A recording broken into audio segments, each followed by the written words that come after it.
Welcome to the Next Level Human podcast. As a human, you have a job to do. In fact, you have 4 jobs: to earn and manage money, to attain and maintain health and fitness, to build and sustain personal relationships, to find meaning and make a difference. None of these jobs are taught in school, and that is what this podcast is designed to do. To educate us all on living our most fulfilled lives through the mastery of these 4 jobs. I'm your host, Dr. Jade, and I believe we are here living this life for 3 reasons and 3 reasons only: to learn, to teach, and to love. In this podcast, I will be learning, teaching, and loving right along with you. I'm grateful to have your company. Here's to our next level.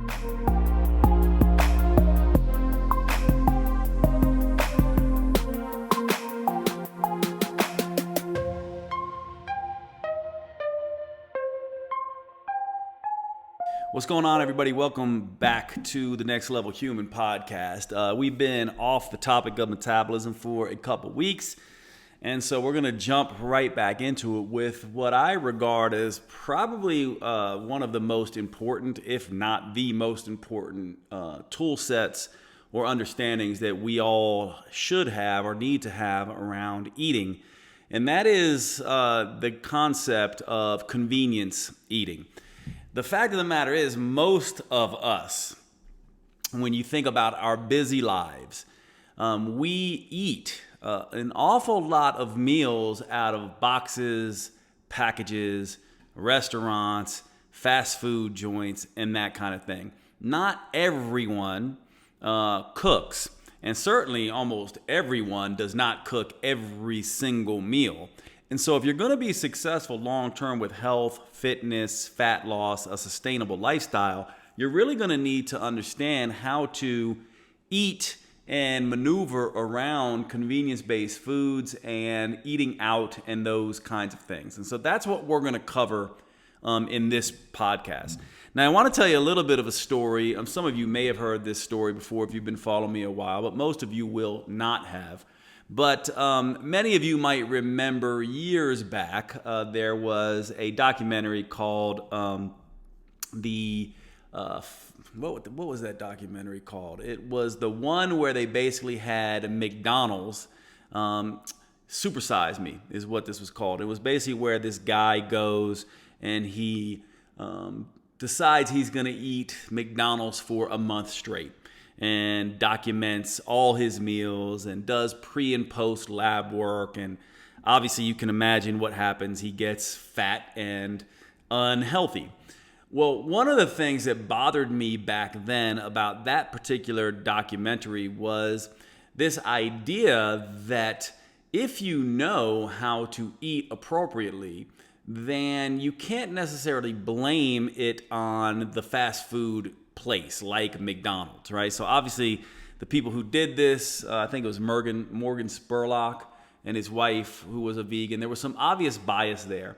And by the way, it was a good thing on the one hand because it did bring attention to the problem of processed foods, but it also did not cover the opportunity of processed foods. And you might say, well, Jade, what do you mean by that? Well, one of the things that we have to understand is that if most people are going to be eating all or most of their meals in a convenience pattern, and I'm not talking about, the whole food shopper and the people who, are fanatical about food. I'm just talking about your average everyday Westerner who's just trying to feed their family, do their job, take care of everything they have to take care of in the world, and also try to eat healthily and on a budget. Well, one of the things I did after watching that particular show is I said, you know what, I could do the same kind of thing by essentially eating a month's worth of fast food, but eating it according to specific rules. And I bet you I can lose weight and actually get healthier. And so I set out to do that. And just like there were rules in the movie or documentary Super Size Me, I had some rules as well that I built around this. So in Super Size Me, they had a rule of, hey, you had to eat everything on the menu. And they had to eat, 3 meals per day. And I think you had to finish whatever you bought or whatever it was, right? So I had a whole other set of rules, and I'll walk you through those rules really quickly, because what I decided, and I did do this, I decided to do pre and post blood work. I decided to do 30 days of eating at McDonald's only, and I documented everything that I did in terms of my weight loss, my blood labs and vitals and all of that kind of thing. But instead of doing it the way they did it on Super Size Me, I did it an entirely other way, and I'm going to teach you that method here right off the bat. And a lot of you know that I teach according to acronyms, and so this acronym goes by the acronym FAST-FOOD, right? So it goes by the acronym FAST-FOOD, and this basically documents the rules that I used to do this challenge and the way that I would suggest that you do this as well. And I'm going to go through all of these really quickly, and then I can go into sort of the details here. But the first one of fast food, the acronym, is the F. And the first F stands for fat. And so the idea here was always choose to eat foods high in fat versus foods high in starch or sugar. In other words, the whole point of this is that it's far better to eat eggs and bacon than hotcakes and sugary oatmeal, in a sense. And so this was the first piece. Now, neither of those are ideal, but we're talking about convenience-based food here. So the first F is fat. Now, the first A in this acronym of fast food stands for avoid. This is an important one, and it is based on some science that I'll share with you, but the idea was to avoid the combination of anything that was high fat and starch / sugar at the same time. So this means French fries were out, breaded chicken was out, burgers with the buns on were out, milkshakes were out, or any other food that combined a fat and a starch was off limits and not allowed for me in this fast food diet that I was eating. So first, choose fat over starch and sugar. Second, avoid fat and starch sugar combinations. The next one was S for salad. A salad was mandatory with every single meal that I ate except breakfast. Obviously, that's difficult to do with breakfast. And the salad should not include any starchy food. So no croutons, no wontons, anything like that. It could include lean and or fatty protein like chicken breast, fish, pork, or steak. And it had to include only vinegar-based dressings like balsamic vinaigrette and non-creamy Italian dressings. And I defined a salad as any meal containing salad and other veggies, but no starch. So these types of salad could include things like burger with extra vegetables, burgers without the buns, a burger salad, burrito bowls without the starchy rice or beans, stir fries without the rice, etc. Now, of course, my rule was mainly around McDonald's, but I'm also giving you the rules that you would want to follow if you did this. The first T is taste. You were only allowed, or I was only allowed, a taste of starch, no more than 3 big bites or 5 small bites of starchy or sweet foods were allowed per day. Now, given the high amount of fat and high sodium content of convenience meals, it is best to avoid starch sugar combinations, and because insulin, the major promoter of insulin, is going to be starch / sugar, and that is going to also make us retain both water. One of the things a lot of people don't know is that glycogen, our form of sugar storage or starch storage in our liver and in our muscle, pulls water with it. Glycogen is a lot like a sponge. So a gram of glycogen is going to pull in about 3 grams of water with it. And it also makes you retain sodium when you're insulin resistant. So part of this idea was, if we're going to have very high calorie foods in the form of fat, we wanted to minimize any other sort of negative influence. You do not want a high calorie diet with a high insulin producing diet. So that was part of it. So that's the fast part. F, fat, A, avoid, S, salad, T, taste. Now the food part is, the first F is fruit. So the idea here was real, whole, and unsweetened fruit should be eaten whenever possible every morning for breakfast. Part of the reason for this is that when you are dealing with convenience-based foods and restaurants and things like that, you could pretty much get a salad anywhere except for breakfast. And a lot of people don't really like eating salads for breakfast. So the idea here was whole fruit should be something that we, for the nutrition benefit and also for the fiber and water content, would be something to focus on for breakfast. Now, the O in food is only. Only drink water, unsweet tea, unsweet coffee, 0-calorie life waters or vitamin waters and things like that. And no other beverages were allowed other than anything without calories. I actually avoided diet sodas as well, fruit juices, alcohol, coffee, desserts, anything like that. Although I have done this with probably thousands of people who have included diet sodas just fine and been, no worse for it. Now, the second O here in the food acronym is one. One free meal every week. So every week, eat as much as you like of whatever you like within a 2-hour time period. This one is a tricky one, and we'll get into it in just a minute, but this is what I did in my challenge. And then the last D of this acronym, fast food, was do. Do some exercise every day. So to get the most out of any eating program and to make sure the weight you lose is going to be mostly fat and not muscle, you want to be doing some type of exercise, preferably, some type of weight training. And in this particular challenge that I did, I limited myself to 3 weight training sessions per week because I did not want to go crazy with exercise. And so fast food acronym is the best way I have found to teach people how to eat a convenience-based diet. Now you might say, well, okay, Jade, what happened on this program that you designed for yourself, Eating 30 Days at McDonald's? Well, in 30 days, I lost roughly around 8 or so pounds. Most of that was fat.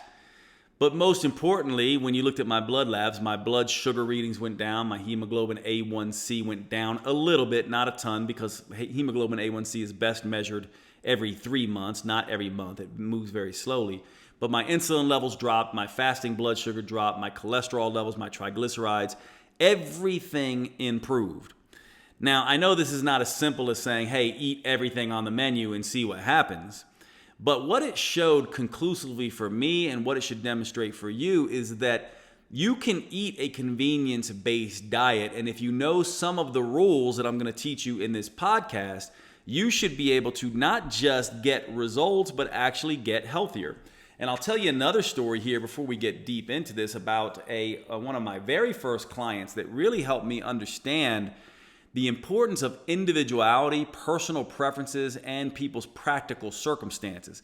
I often talk in this podcast about the idea that we are each unique. We are unique in our physiology, our psychology, our personal preferences, and our practical circumstances. I call these the 4 Ps of the law of metabolic individuality. If we're going to design a lifestyle that we can learn to live with, love, and stay on, we need to account for our unique physiological reactions, our unique psychology, and most particularly our personal preferences and practical circumstances. So one of my first forays into this was a gentleman by the name of Dale. I'm changing his name, but a past patient of mine, one of my earliest clients actually.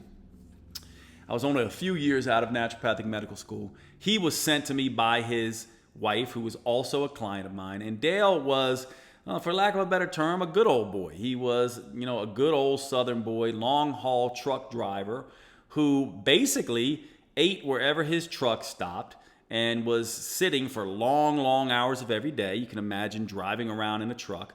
His wife sent him to me because he had just been diagnosed with diabetes. He was about 30 pounds overweight or more. He had just been put on metformin by his physician. He came to me and he kind of admitted right off the bat, he was like, look, I don't believe in all this, woo-woo, new age nutrition stuff. I'm here because my wife was here. And he was kind of annoyed. Now, I knew I wasn't going to be able to take this guy from, a truck driving, couch potato, fast food eating person to someone who was living off of salads and collard greens and kale and lean cuts of meat and organic foods and things like that. I had to come up with something he could do. Now, one of the things that I understand and know, and that you should understand and know about anyone with diabetes or anyone that's dealing with blood sugar related issues, one of the things that happens to them is they first lose the ability to deal with burning their fuels effectively. In other words, their metabolism becomes less flexible and more rigid, and they cannot use up the blood sugar that they're getting from their diet, and they cannot use up the blood fats that they're getting from their diet. So one of the first things that you'll see in these individuals is you'll see blood sugar, fasting blood sugar, go up on their blood labs, and you also see a high fasting triglyceride level. It's important for people to know that fats travel around the blood as triglycerides. So basically, the glycerol molecule is water soluble, but the fat molecules are not. And so in order for the body to shuttle fat around in the bloodstream, it does so with triglycerides. A triglyceride is a glycerol molecule that has 3 fatty acids attached to it, which allows it to be soluble in water. So while we measure blood sugar, we don't measure blood fats directly because we couldn't measure those fats. We measure triglycerides. We measure this glycerol with these fatty acids. So whenever you're looking at your blood labs, you can see how well you're burning sugar by the fasting blood sugar. You can see how well you're burning fat by the triglyceride level. And so he was diabetic. He had high fasting triglycerides, high fasting blood sugars. He was on metformin. His doctor was threatening to put him on insulin if he did not get things under control, and he was coming to see me. Now, I knew I could not just move him to, the standard whole foods diet of, people like, frankly, a lot, you and me and a lot of people who listen to this podcast who are health food freaks. I knew I had to work with where he ate. Well, where did he eat? He ate at ExxonMobil's gas stations. He ate at McDonald's. He ate at Greasy Spoons. He ate wherever his truck was stopped. He ate out of vending machines. Now, one of the things that you should know that I'll teach you right now about diabetes is that because he has lost the ability to burn sugar, partly because his insulin levels are so high and he's suffering from insulin resistance, one of the things you want to do, the first move you want to do, is remove starch/sugar from the diet. And this includes even healthy starches, things like sweet potatoes and regular potatoes and, sometimes fruits and things like that. You want to take these things out.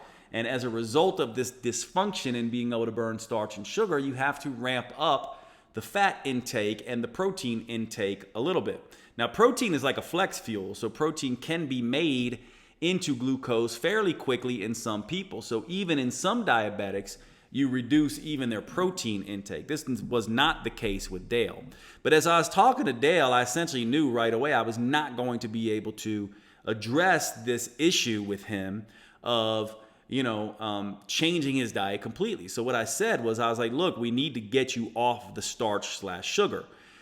So we're not going to change where you eat, but when you go to ExxonMobil gas stations and things like that, I want you to switch out the candy bars for things like protein bars. I want you to switch out the potato chips and Doritos and things like that for nuts and seeds and those kinds of things. I want you to, get Slim Jims or beef jerkies and things like that. I also want you to trade in the Coca-Colas for Diet Coke, or better yet, water and things like that, which he was a Coke drinker and did not really, I remember him telling me, I don't like the taste of water. So we moved him away from sugars and more towards fatty, protein-rich foods and into, sort of what I considered at the time poisons. I don't today, but then I did. Diet sodas and things like that. I never could imagine putting someone on a diet soda. But this was the thing. And one of the things I asked him was, I was like, can you do this? And he goes, it's strange, but yeah, I can do that. I also taught him how to peel off the buns off of his burgers and sandwiches and things like that. Tried to get him to make burger salads. I said, order whatever you want. Just understand this rule that fat is better than sugar, and you want to avoid fat and sugar combinations, and you want to create salads wherever you go. right? You want to basically create a burger salad, or if you're at a Mexican place, create a burrito bowl without any of the starch. And if you're going to eat this kind of stuff, you want to not put starch and sugar in. So he agreed that he could do this, which is really all I wanted to hear. Now, in truth, I didn't think I was ever going to see this guy again, but 3 months later, he comes back. I barely recognize him. He's lost 30 pounds or more. His doctor took him off his metformin. Now, the interesting thing about this, I was in North Carolina at the time, so I was not his physician. I was just a consulting clinician.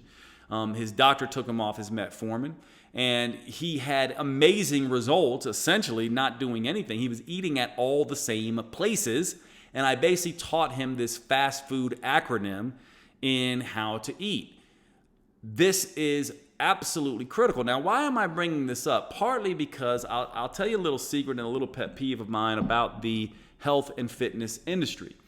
It's, to me, a rich person industry in a sense. It assumes that everyone's personal preferences are for health food, that everyone can afford health food, and that everyone, it assumes that all foods are created equal, meaning that, it assumes that if you eat one food, like eating a salad is going to fill you up in the same way a burger does. And it simply is not the case. And so we have to meet people where they are. And so this fast food method came out of working with people like Dale. And he was one of the first people to show me the power of going against what my common bias would tell me.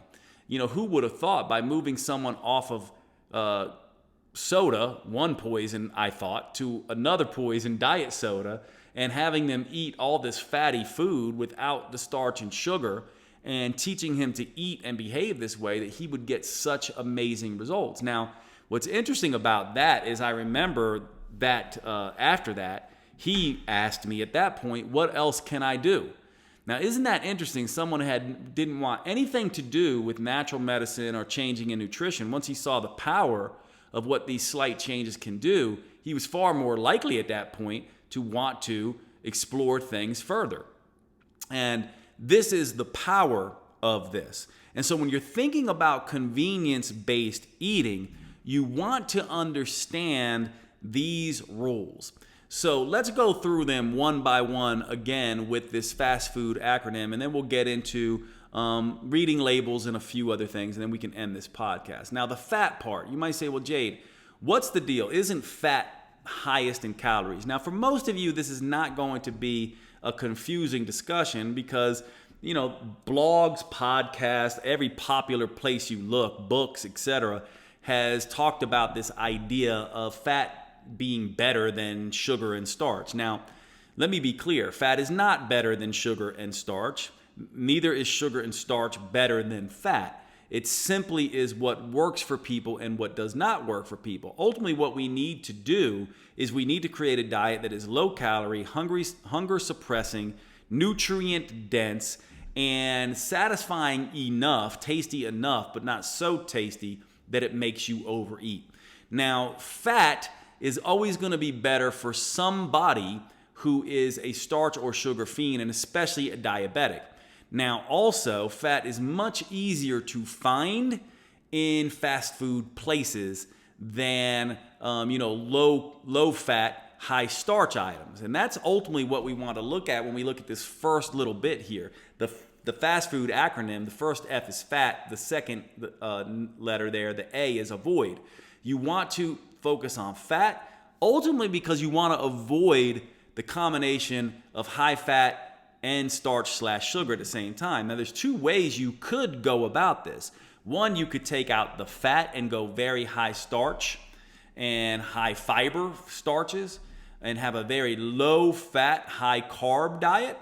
That would actually do a lot of the same thing. Research actually hints at this. People who move from mixed macronutrients, the standard American diet, to either like a keto-based diet where it's high fat, low carb, or a vegan or vegetarian-based diet where it's high carb, low fat, both seem to be able to naturally and accidentally cut calories down as a result of this. Because let's face it, the biggest calorie bomb you can have is going to be one that combines fat and starch/sugar.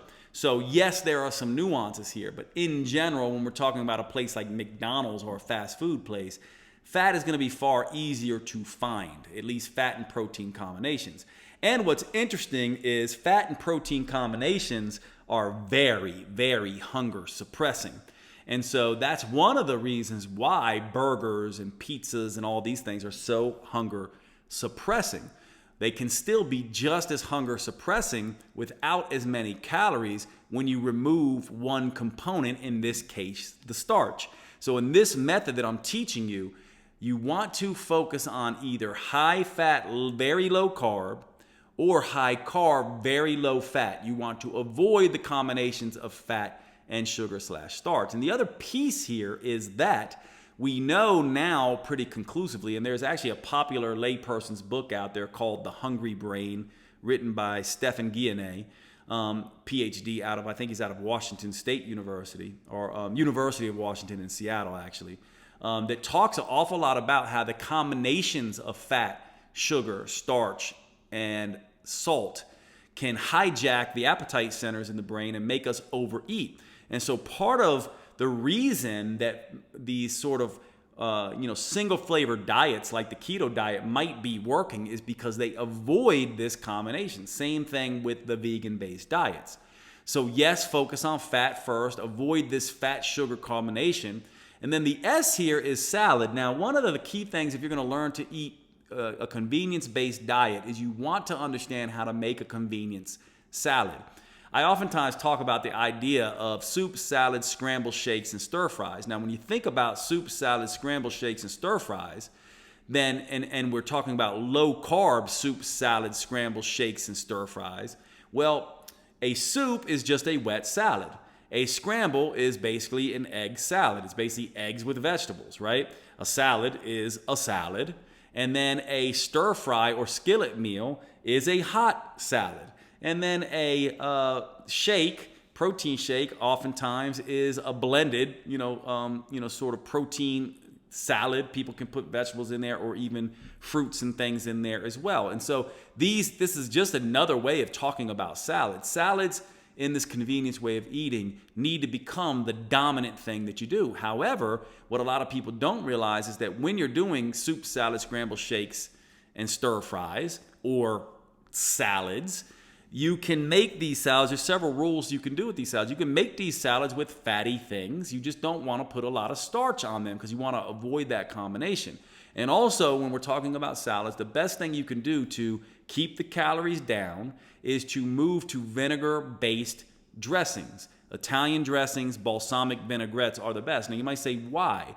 Well, vinegar, just like lemon juice and other things, bland foods are the same ways. One of the things we think, these things can suppress our appetite. Part of what a sour or bitter or vinegary kind of flavor does to us is it is an ancient sort of mechanism to tell us our food may not be good, that may have gone bad. Now, this obviously is not the case with fermented foods, but these things can suppress appetite. So when you add a vinegar-based dressing, not only will those have less calories than the creamy-based dressings, they also can have some potent hunger-suppressing effects on individuals. Now, you also will notice in this fast food acronym that the first T in the F.A.S.T is taste. It does mean you can have a taste of starch. In my case, if you want really good results, you want to limit those tastes, 3 big bites or 5 small bites of starchy sweet foods allowed per day, right, on this. So that's per day over all meals. So you want to kind of save those up. So you can tell this is a very low carbohydrate diet and a very hunger suppressing diet because it's got lots of vegetables that have a lot of fiber and water, plenty of fruit, which has water and fiber in it, and lots of protein/fat, which is very hunger suppressing.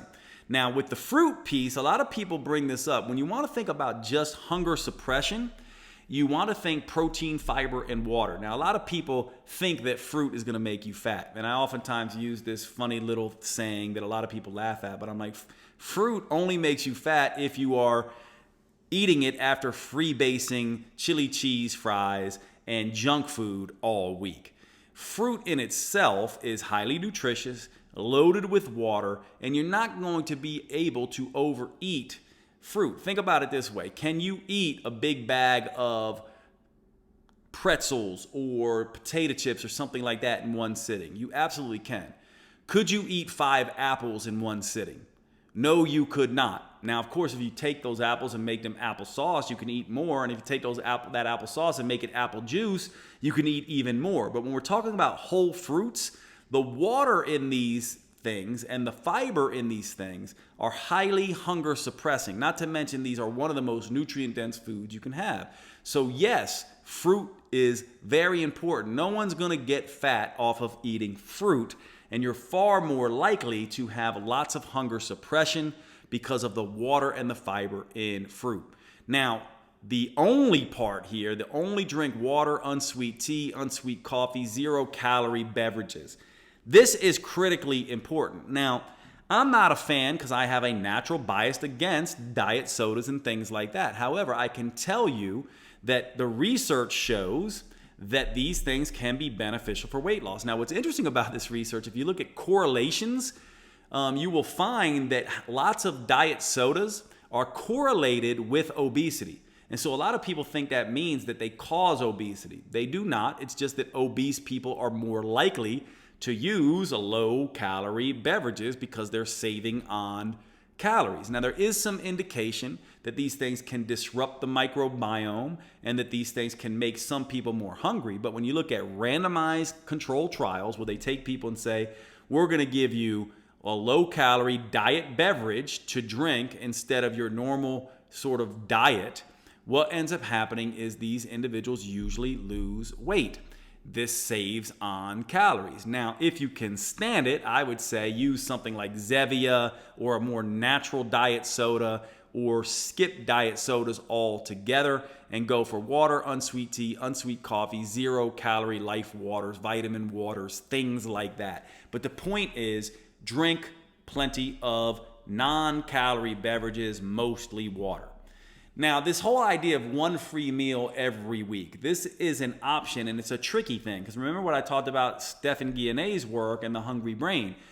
Sometimes a cheat meal can turn into a cheat week or a cheat month. Part of that issue is the combination, once again, of fat, starch, sugar, alcohol, and salt. And so if you are going to have one of these cheat meals, reward meals, or free meals, be very careful when you are doing this. And then, of course, you need to do some exercise. Now, this fast food acronym that we're working off of here is a really useful one if you're someone who really wants to, finds themselves through whatever circumstances, either through preferences or circumstances, that you are going to be eating lots and lots of foods in the convenience category. Follow this fast food acronym, and you will be able to at least not gain weight and perhaps lose weight doing this. Now, in practice, these rules are really for those of us who eat convenience foods on occasion and not always, but they're very, very important. And so this is a really good way, a very practical way, and a clinically proven way, proven in my clinic over thousands of people and in my online programs with tens of thousands of people, to be highly effective for people who eat convenience-driven foods. So this is how you want to be thinking about eating out and convenience-based eating. Now, let's cover real quick. I've actually done a podcast on this very early on in the life of this podcast on boxed foods and convenience foods. How can we address these things and figure out what is best to eat? Once again, the rules I'm operating from here are the idea that we want a hunger-suppressing diet, a calorie-sparse diet, a nutrient-dense diet, and a diet that does not hijack the centers in the brain that control appetite and cravings because it's too palatable or too hedonistic. And so when we're looking at foods in boxes, we can go and look and see, well, we just learned throughout, or you learned just through this podcast, that protein, fiber, and water are the least amount of calories, They are the most hunger suppressing, and foods that are loaded with protein, fiber, and water are typically the most nutrient dense. Think about protein, fiber, and water-based foods. This is going to be lean steak, lean fish, lean chicken, all non-starchy vegetables, all fruits. This is essentially a very Paleolithic type of diet, an extremely nutrient-rich diet. And so when we're looking at labels, we can essentially go, all right, well, if I know protein, fiber, and water is lower calorie, nutrient dense, and hunger suppressing, then I want to look at things on the label that will help me with protein, fiber, and water. Well, if you look at any label, you'll see dietary fiber spelled out, and you'll see the protein level spelled out. Now, the other thing we understand or understood from this particular podcast is that the combination of fat and sugar or starch is highly calorie, it gives you a ton of calories.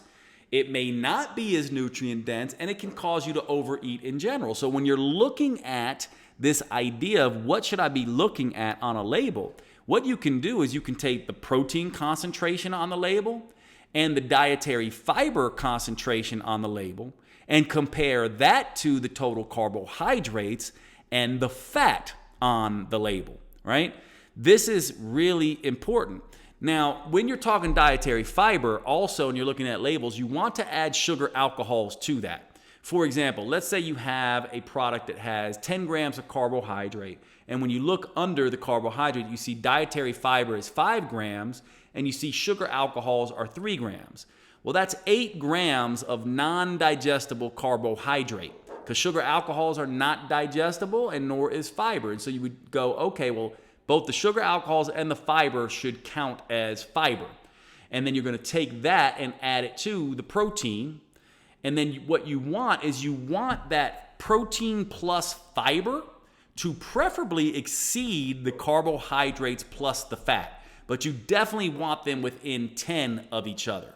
And so I'll give you an example here. Let's say you have a food that has 3 grams of fat, 6 grams of total carbohydrate, 3 grams of fiber, and 3 grams of protein. Well, if I take the 3 grams of protein and add it to the 3 grams of fiber, that gives me 6 grams. Now, if I add the total carbohydrate, 6 grams, to the total fat, 3 grams, I get 9 grams there. That's 9 versus 6. That's within 10. This is going to be a relatively hunger-suppressing food because of the fiber and the protein, and is not excessive in protein and fat. And you also want to, by the way, look next at sort of the serving size here a little bit as well, so that you don't have this teeny tiny serving size, because we're doing this for one serving. And this can help you in a general way begin to see, okay, I want foods where the protein and fiber preferably exceed the fat and the total carbohydrate. This is a really useful way to be looking at this. Now, you also could say, for example, you might say, well, Jade, what about just plain old air-popped popcorn? This is very high in carbs. There's no fat. There's no protein in it. What about that? Well, this also is something to consider here, because when you think about this, if you're going to be going the vegetarian-vegan route, which is the whole point of this, it's going to be difficult for vegans and vegetarians to find lots of processed foods that are going to have protein and fiber exceed fat and carbs. And so in that case, what you want to do is you want to look at the carbohydrates relative to the calories. And so what you really want in that case is you want more carbohydrates and fiber without a whole lot of fat and calories. And this will help you sort of manage this. And so convenience eating is absolutely critical here. And I'm hoping that this little, teaching tool of the fast food acronym will allow you to manage eating out at restaurants. And also this idea of being able to read labels is going to help you at the grocery store when you're picking things up, and also choosing things to snack on. Always go for protein, fiber, and water first. Try your best to avoid combinations of fat and starch. If you have to choose fat or starch, It's far better to do fat and protein combinations than carbohydrate and protein combinations, simply because fat and protein is far more satisfying for most people and far more satiating for most people compared to protein and carbs. So it's about a hunger suppressing effect here. You want to focus on all the different variations of salads more than anything else. Soups, salads, scrambles, shakes, stir fries, skillet meals, the sheet pan meals, these kinds of things. Things that are basically some combination of a lean protein with lots and lots of vegetables. This is what you want to be focusing on. You want to control some of the other elements here. Don't go adding tons of calories in the form of vinegar or dressings and things like that. Stick with vinegars and things like that first. This should, I hope, give you the sort of crash course in how to eat out at fast food joints or restaurants, or choose boxed foods when you are managing convenience around nutrition. I hope this episode helped you. Thanks so much for hanging out on the podcast, and I will see you at the next episode.